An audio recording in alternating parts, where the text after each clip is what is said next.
ఫిలిప్పీయులకు రాసిన పత్రిక 4వ అధ్యాయము 19వ వచనాన్ని చదువుకుందాం.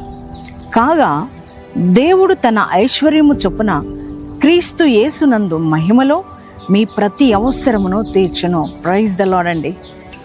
మన యొక్క అవసరతలన్నీ క్రీస్తు యేసు మహిమ దైశ్వర్యములోంచి మరి దేవుడిట తీరుస్తానని వాగ్దానం ఇస్తున్నాడు.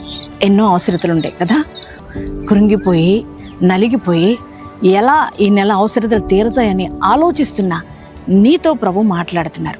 ఆయన అంటున్నారు, నీ యొక్క ప్రతి అవసరత ఆయన అంటున్న క్రీస్తు యేసు యొక్క మహిమ దైశ్వర్యంలో దేవుడు తీర్చేస్తానన్నాడు. మాటను బట్టి ధైర్యం తెచ్చుకుంటావా? ఇంత శ్రేష్టమైన మాట నువ్వు నాకు ఇచ్చినందుకు నీకే వందనాలు యేసయ్యా, thank you Jesus, thank you daddy అని యేసయ్యకి థ్యాంక్స్ చెప్తారా? మరి ఎంతమంది ఈ వాగ్దానం రిసీవ్ చేసుకున్నారు? ఈ వాగ్దానం మీ అందరి జీవితంలో దేవుడు నెరవేర్చును గాక.